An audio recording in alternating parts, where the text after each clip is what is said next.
बदलते मौसम के हिसाब से खेती की तकनीक भी बदल रही है, खास करके बिहार के गया जिले में जो आमतौर पर सूखाग्रस्त की समस्याओं से जूझता है, वहाँ किस तरह से चीज़ें बदल रही हैं, इस पर हमने बात की डिस्ट्रिक्ट एग्रीकल्चर ऑफिसर से।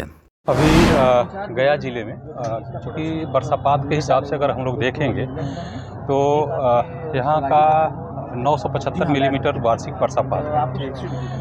धान और गेहूं का परंपरागत खेती यहाँ किया जाता है, जिसके लिए कम 1250 मिलीलीटर पानी की आवश्यकता होती है वार्षिक उसमें। लेकिन कुछ ऐसे जो फसल जिसमें पानी की कम आवश्यकताएं हैं उसको हम लोगों ने ध्यान रखा है और उसके हिसाब से फसल विविधीकरण के अंतर्गत में हम लोगों ने स्वीट कॉर्न, बेबी कॉर्न, मेज, मिलेट्स, इसके साथ साथ जो भी हमारे वेजिटेबल्स के ग्रो करने वाले हैं, चूँकि गया ज़िला जो है इंटरनेशनल मार्केट है यहाँ पे, तो एक्जोटिक वैरायटी का भी हम लोगों ने वो किया है। हालांकि सरकार की तरफ से अभी इस पर कोई ऐड नहीं है, लेकिन फिर भी फार्मर्स हमारे यहाँ पे कर रहे हैं चूँकि इसका डिमांड है। खास करके हम लोग दूसरा ध्यान हम लोगों ने आकर्षित किया है दो तरह से कि सूखे में अगर हम वैसे क्षेत्र में जहाँ पहले पानी की एकदम अभाव है वहाँ पे लेमन ग्रास की खेती का हम लोगों ने वो किया है और इसके लिए 25-25 एकड़ का क्लस्टर बना करके हम लोग इसको डेवलप कर रहे हैं। गए जिले में इस वर्ष भी हम लोगों ने 5 क्लस्टर डेवलप करने के लिए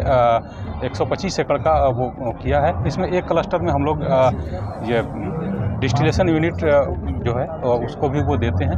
ये जिला प्रशासन की तरफ से हम लोगों का एक विशेष केंद्रीय सहायता योजना है, उसके तहत वो मिला हुआ है।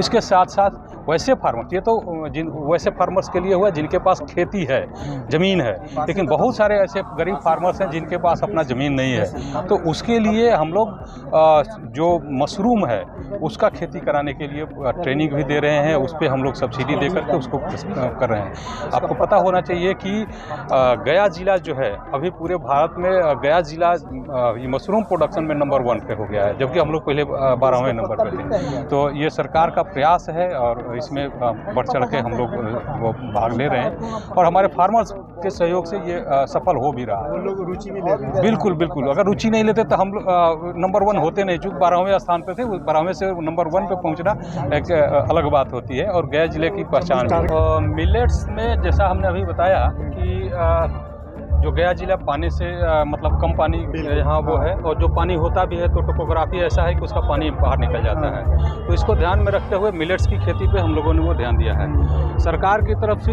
यहाँ सेंटर ऑफ एक्सीलेंस मायापुर टनकुपा में एक फार्म का निर्माण किया गया है। जो एग्रीसेट जो है भारत इंटरनेशनल संस्था है वो यहाँ पे आकर के रिसर्च कर रही है और इसका प्रचार प्रसार का भी वर्क कर रही है। इसके अलावे पिछले साल हम लोगों ने लगभग 10,000 एकड़ में बीज डिस्ट्रीब्यूशन किया था। उसमें हमारा मिलेट्स में 4 मिलेट्स थे, एक माइनर मिलेट्स होते हैं, मेजर्स मिलेट होते हैं। मिलेट्स में हमारा ये बाजरा था और ज्वार था, इसके साथ मड़ुआ था और सावा जो है माइनर मिलेट्स में आता है और तो सावा का भी हम लोगों ने वो डिस्ट्रीब्यूशन कराया था।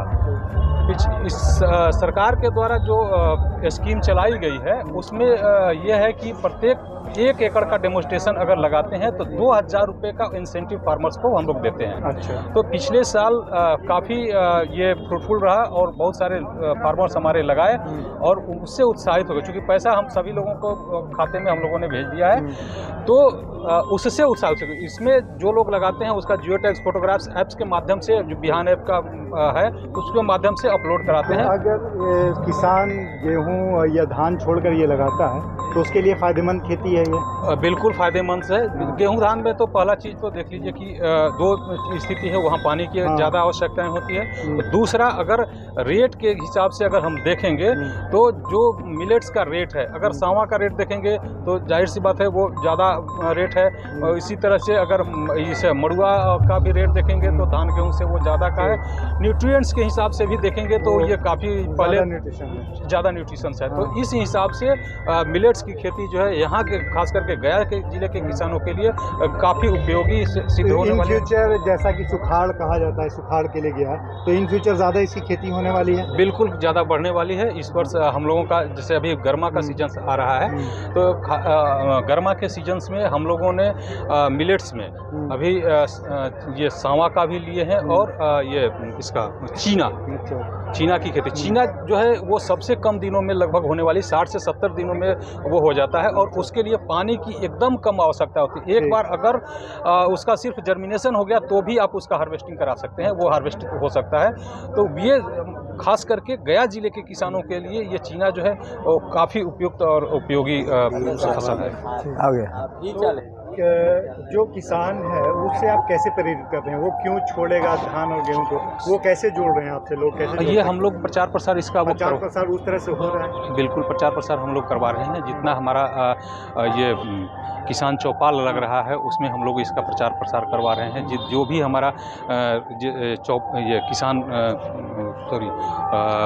महोत्सव होता है, जैसे खरीफ महोत्सव, रबी महोत्सव, उसमें भी हम लोग उसका वो करवा रहे हैं। प्रचार वाहन रथ चल रहा है, उसके माध्यम से हम लोग इसका वो प्रचार प्रसार करा रहे हैं। फीडबैक अच्छा है, फार्मर्स वो बताते हैं कि बहुत अच्छा है। डिपार्टमेंट ऑफ एग्रीकल्चर के साथ हम लोग काम कर रहे हैं, जो Bihar centre of excellence for millet value chain है, मायापुर टनकुप्पा ब्लॉक में, गया डिस्ट्रिक्ट में है। तो हम लोग क्या है, डिफरेंट टाइप्स ऑफ जो मिलेट है इसमें स्मॉल मिलेट और मेजर मिलेट पर काम कर रहे हैं। मेजर मिलेट में मेनली बाजरा और जिसको रागी बोलते हैं या मड़ुआ बोला जाता है बिहार में, उस पर काम कर रहे हैं। उसके साथ साथ हम लोग जो स्मॉल मिलेट्स हैं जैसे बर्नार्ड मिलेट पर काम कर रहे हैं। फिर कोदो मिलेट है, बर्नार्ड मिलेट को सांबा बोलते हैं, कोदो को कोदो ही बोला जाता है।